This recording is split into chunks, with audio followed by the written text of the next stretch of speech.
She didn't scream. She didn't beg. She just whispered, "Please, just make it fast." The ranch fell silent. 3 men were watching. The rules were already broken. And a rancher, who'd never raised a hand in anger, stood frozen, knowing whatever he did next would change everything. Because helping her meant war. Walking away meant living with it forever. The girl waited. The wind stopped. And then the rancher took 1 step forward and chose the one thing no one expected. Stay with me, because what he did next rewrote justice on this land. I had lived on that ranch for most of my life, long enough to know when something was wrong. The land usually spoke first. The birds, the wind, the cattle shifting before sundown. That afternoon, everything went quiet. I was fixing a broken fence near the North Ridge when I saw the dust cloud. Not cattle, not neighbors. Too fast, too careless. 3 riders came over to rise. Not from around here. I could tell by the way they rode. No respect for ground. No pause at the boundary posts. They crossed onto my land like it didn't matter. I walked out from the fence line. Didn't raise my voice. Didn't reach for anything. Just stood there. That's when I saw her. She was sitting on the ground near the old cottonwood. Hands bound. Face dirty but proud. Young. Too young to be in the middle of something like this. Apache. I knew by the pattern stitched into her worn shawl. Old work. Family work. She wasn't crying. That's what stayed with me. One of the men laughed when he saw me. Another told me to mind my business. The third never stopped watching the girl. I asked 1 question. Why is she on my land?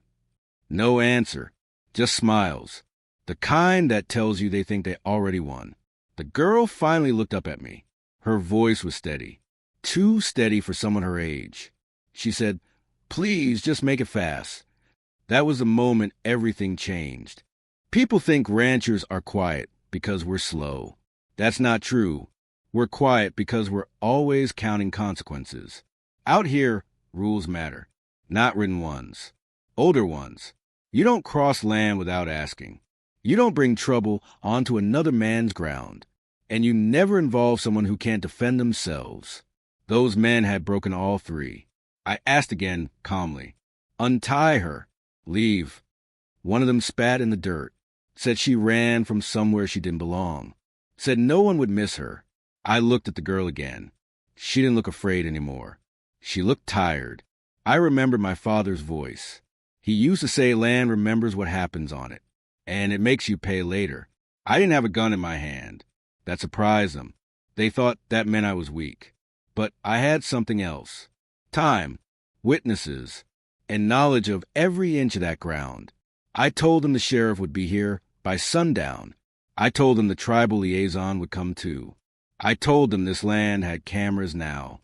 That made one of them shift. The third man finally spoke. Said I was bluffing.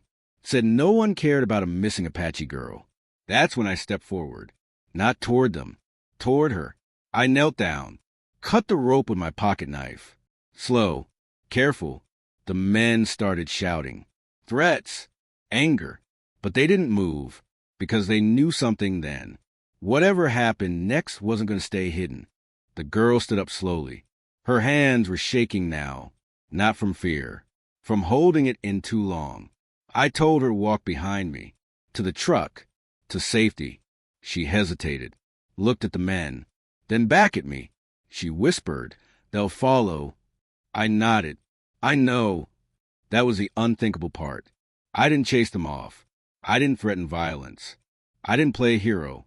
I called every authority I knew, right there, in front of them.